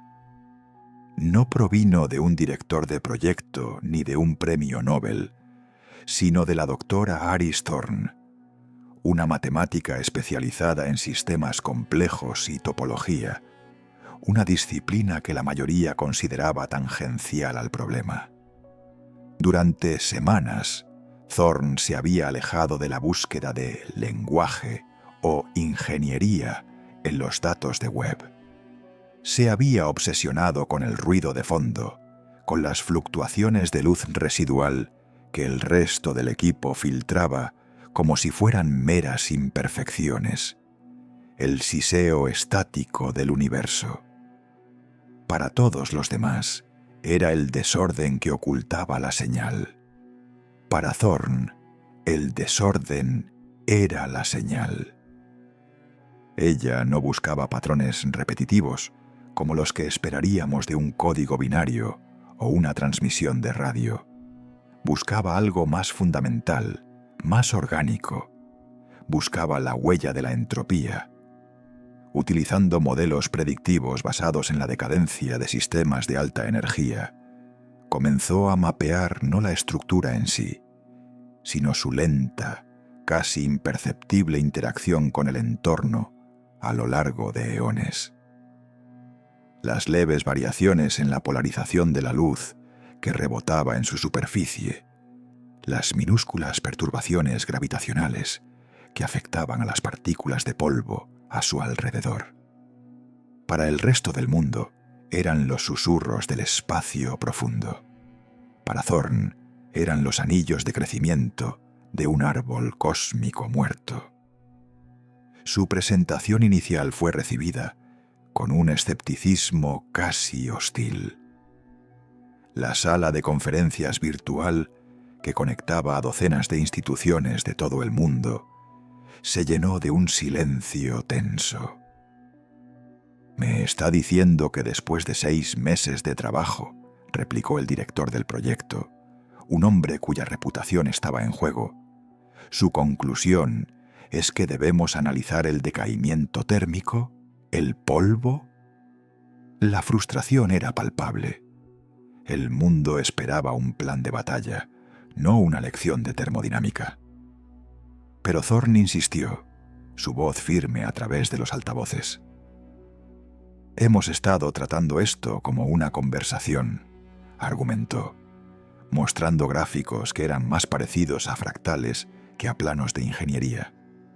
«Asumimos que la estructura nos está hablando en el presente. ¿Y si no es así? ¿Y si es un eco, un fósil?» La palabra fósil resonó en la sala virtual. Cambiaba todo el contexto. No se interroga a un fósil en busca de sus intenciones. Se le estudia para comprender la historia que cuenta, la vida que una vez fue, y sobre todo, la razón de su muerte. Thorne propuso un cambio radical de enfoque. Dejar de buscar una aguja en un pajar y, en su lugar, analizar la composición del propio pajar.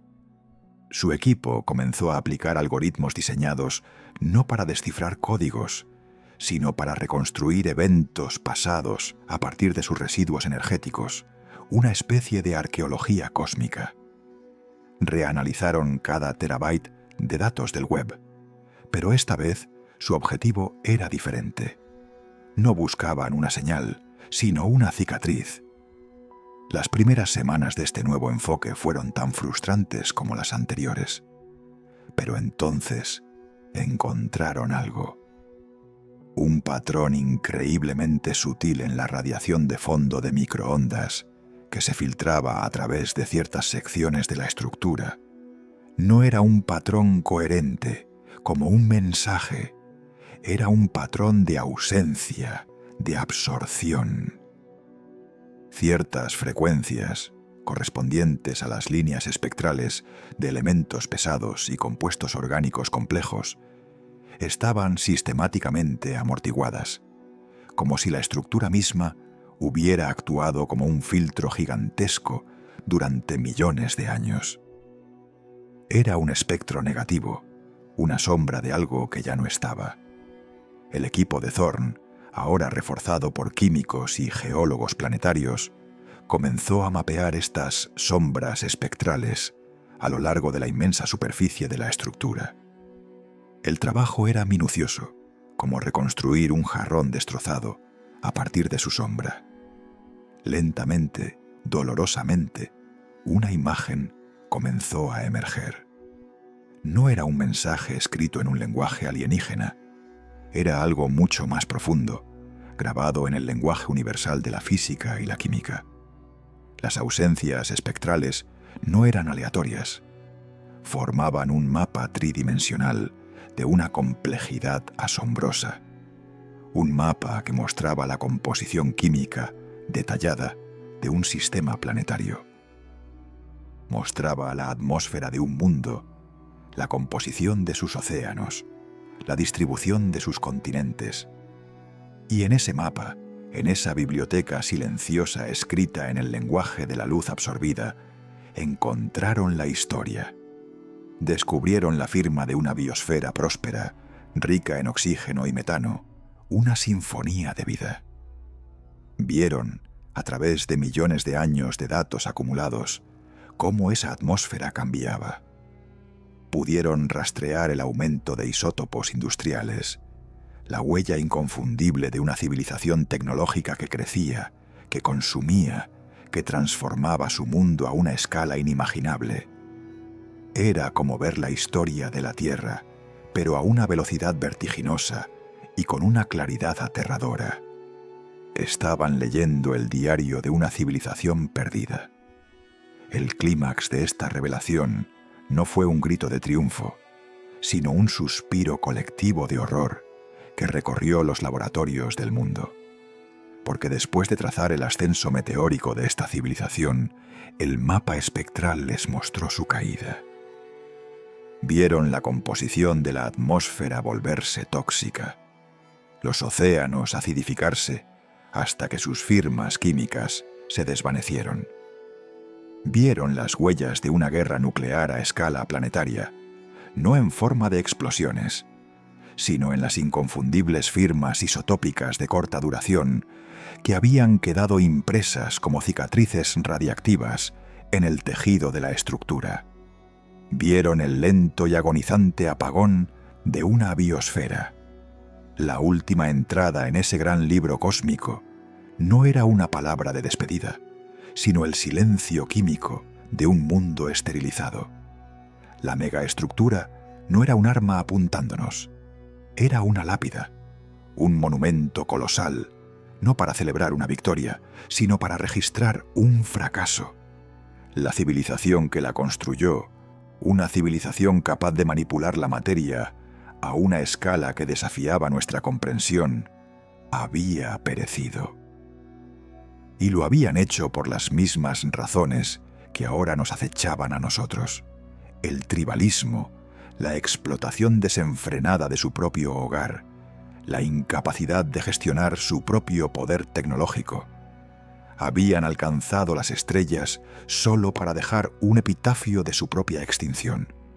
El terror, ese miedo primario que había atenazado a la humanidad, se transformó en un instante. El miedo a lo desconocido fue reemplazado por el horror de lo conocido.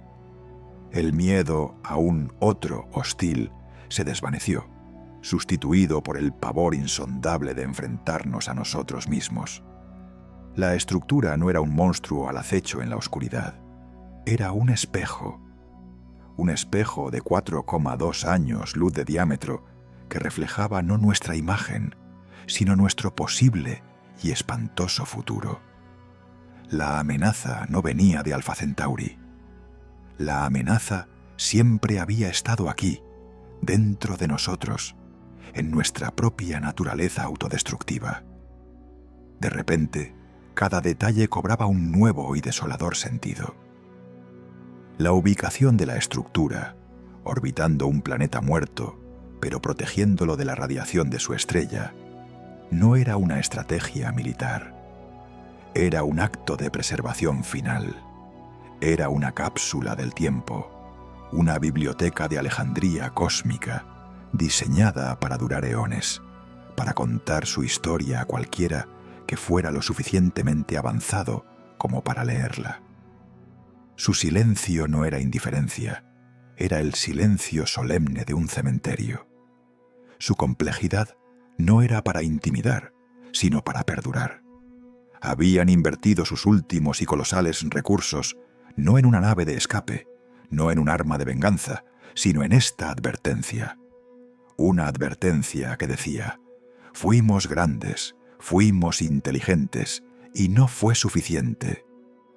La confrontación final, la que todos esperaban con naves de guerra y estrategias defensivas, resultó ser una confrontación interna. Nos enfrentamos no a un enemigo alienígena, sino al espectro de nuestra propia arrogancia. La inmensidad del cosmos, que siempre habíamos visto como una frontera de oportunidades infinitas, se reveló de repente como un vasto océano lleno de los naufragios de otros que, como nosotros, habían creído ser los dueños de su destino. La soledad que habíamos sentido al pensar que éramos los únicos se vio reemplazada por una soledad aún más profunda, la de ser, quizás, los siguientes en una larga línea de fracasos cósmicos. Los científicos, los mismos que meses antes habían debatido sobre tácticas de defensa, ahora se sentaban en silencio, contemplando los datos que detallaban el apocalipsis de un mundo lejano. Cada gráfico de declive atmosférico, cada pico de radiación, resonaba con los titulares de nuestros propios periódicos, con las advertencias de nuestros propios climatólogos y activistas por la paz. La historia de Próxima Centauri B no era una historia alienígena, era una historia humana, contada en una escala y con una finalidad que nos helaba el alma. El terror no había desaparecido, simplemente había madurado. Ya no era el miedo infantil a los monstruos en la noche. Era el miedo adulto a nuestras propias decisiones, a nuestra propia capacidad para el caos. Era el peso de saber que la inteligencia no es una garantía de supervivencia, que el progreso tecnológico no es sinónimo de sabiduría. La estructura de Alpha Centauri nos había dado la respuesta más importante que podíamos pedir, y era una respuesta que desearíamos no haber escuchado nunca. No nos decía cómo contactar con otras civilizaciones, sino cómo evitar convertirnos en un recuerdo silencioso, en otra cicatriz espectral grabada en una tumba orbital para que los siguientes viajeros la encuentren. La pregunta que flotaba en el aire ya no era ¿qué son? La pregunta, ahora dirigida a nosotros mismos, a cada ser humano en el planeta Tierra, era mucho más simple y mucho más aterradora. Era una pregunta que la estructura nos obligaba a hacernos, un eco que viajaba a través del abismo de 4 años luz para aterrizar directamente en el corazón de nuestra civilización. ¿Seremos capaces de escuchar? ¿O estamos condenados a repetir la misma tragedia, a escribir nuestro propio y silencioso epitafio en el polvo de nuestro mundo moribundo? El eco de ese silencio aún resuena en los pasillos de la ciencia. Un silencio que no es ausencia de sonido, sino la abrumadora presencia de una verdad. Tras el análisis, la decodificación y la aterradora confirmación, llegó, la calma. Una calma extraña, pesada, como el aire que precede a un cataclismo inevitable. La humanidad había gritado: «¿Hay alguien ahí?», hacia las estrellas durante un siglo. Y desde Alpha Centauri, el sistema estelar más cercano a nuestro hogar, el James Webb nos trajo la respuesta. No fue un sí, ni un no. Fue el espectro de un grito de agonía de 1.000 millones de años. Lo que vimos en la atmósfera envenenada de Próxima B no fue solo la ruina de otro mundo, fue la imagen reflejada en un espejo oscuro, una que mostraba un posible y aterrador futuro nuestro. Durante generaciones, la búsqueda de vida extraterrestre estuvo impregnada de un romanticismo casi infantil. Esperábamos encontrar filósofos estelares, ingenieros benévolos, artistas cósmicos. Anhelábamos una inteligencia que nos validara, que nos dijera que no estábamos solos en esta inmensa y fría oscuridad. Esa búsqueda, esa inocencia, murió en el momento en que los espectrógrafos del Webb nos entregaron su veredicto.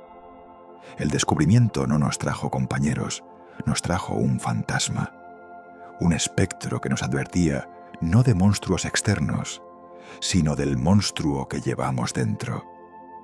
El miedo inicial que paralizó a los equipos de investigación no era el pavor a lo desconocido, era el terror paralizante de lo profundamente familiar. En las firmas químicas de una atmósfera aniquilada por una guerra nuclear a escala planetaria o por un colapso ecológico desbocado, vimos los mismos patrones de los que nos advierten nuestros propios científicos aquí en la Tierra. Vimos el resultado final de la tribalización, del pensamiento a corto plazo, de la incapacidad de cooperar frente a una amenaza existencial. La civilización que una vez floreció bajo la luz rojiza de Próxima Centauri no fue destruida por un asteroide o una supernova. Las cicatrices en su mundo eran autoinfligidas. Y ese conocimiento, esa prueba irrefutable de que una civilización tecnológica puede suicidarse, ha alterado para siempre la ecuación de nuestra propia supervivencia. La paradoja de Fermi, esa pregunta inquietante de ¿dónde están todos?, ha dejado de ser una abstracción intelectual.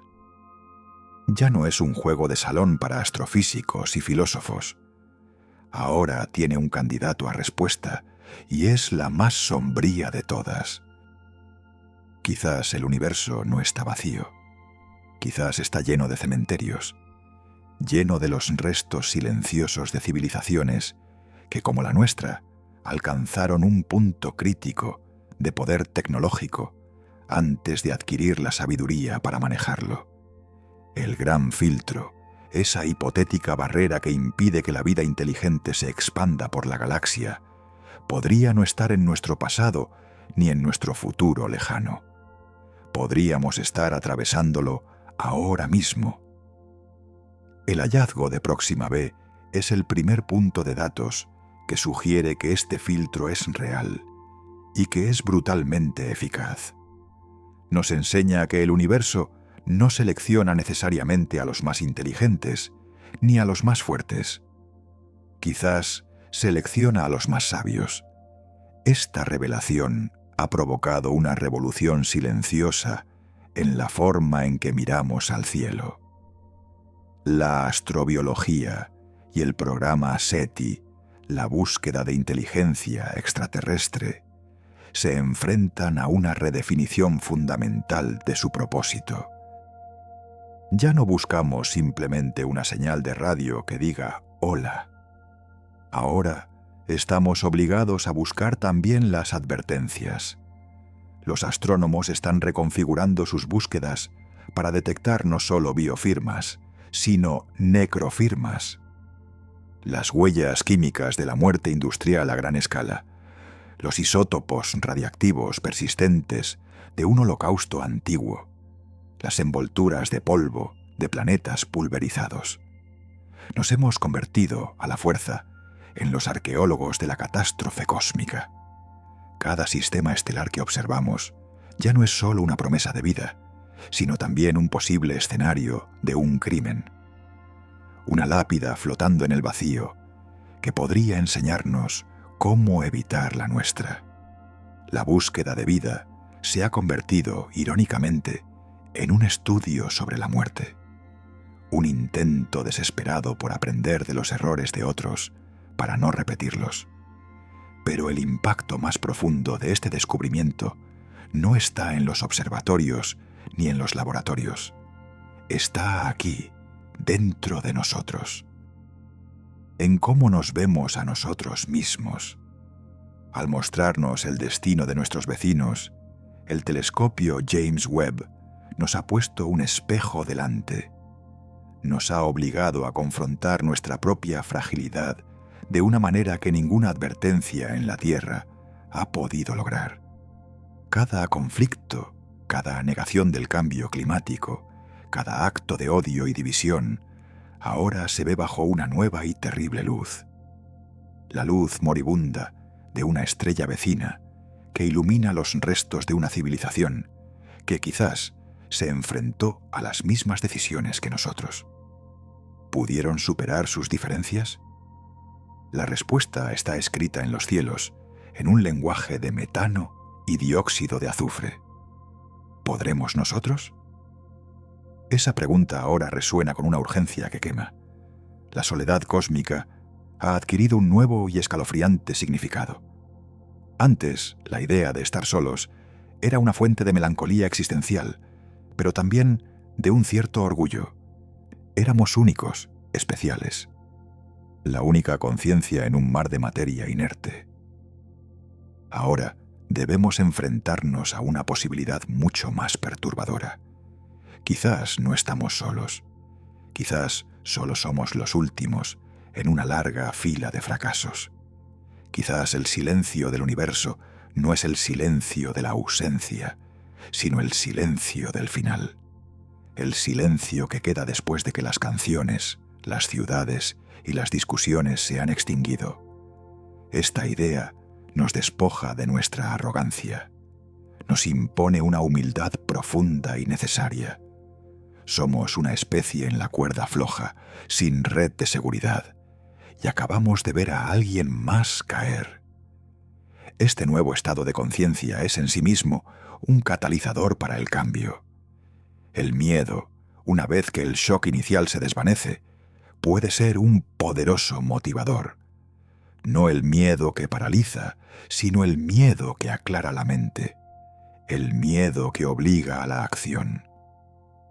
La humanidad se encuentra ahora en una encrucijada sin precedentes. Por primera vez en nuestra historia, tenemos pruebas empíricas de lo que está en juego.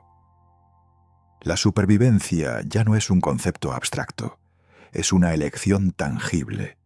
Las naciones, las culturas y las ideologías que nos dividen parecen insignificantes, casi absurdos, frente al silencio de Próxima B. Este descubrimiento podría ser el catalizador que necesitamos para trascender nuestras diferencias. El enemigo común que nos una no es un invasor alienígena, sino nuestra propia capacidad de autodestrucción. La carrera espacial ya no es una competición por la supremacía, sino una colaboración por la supervivencia. Debemos explorar, entender y expandirnos, no por gloria, sino para asegurar que la llama de la conciencia no se apague aquí. Y en el centro de esta transformación se encuentra una máquina, una maravilla de la ingeniería humana, un ojo dorado de casi 7 metros de ancho, lanzado al frío vacío del espacio. El telescopio espacial, James Webb, fue diseñado para mirar hacia el pasado, para ver las primeras galaxias naciendo de la oscuridad primordial. No sabíamos que, al hacerlo, también nos mostraría una visión tan clara de nuestro posible futuro. Se ha convertido en más que un instrumento científico. Es un oráculo moderno, un profeta de metal y espejos que nos ha entregado el mensaje más importante de la historia humana. Un mensaje que no vino en un lenguaje reconocible, sino en la fría y objetiva luz de las estrellas. Una advertencia grabada en el espectro de un mundo muerto. Así que, cuando usted mire hacia el cielo nocturno, ya no lo verá de la misma manera. La constelación de Centauro ha cambiado. Ya no es solo un conjunto de luces distantes, es un monumento, un recordatorio, una cicatriz en nuestra conciencia cósmica. El terror que sintieron los científicos no fue el final de la historia, fue el principio, fue el dolor agudo del nacimiento de una nueva era para la humanidad.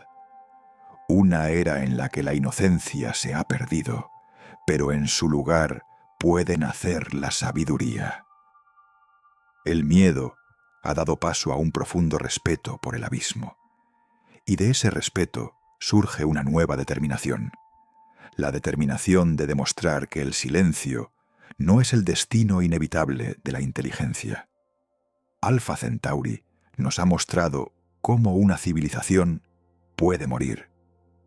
Ahora nos toca a nosotros, aquí en este pálido punto azul, mostrarle al universo cómo una civilización puede elegir vivir. El James Webb no solo nos aterró, nos obligó a crecer. Y ese, quizás, sea el mayor descubrimiento de todos.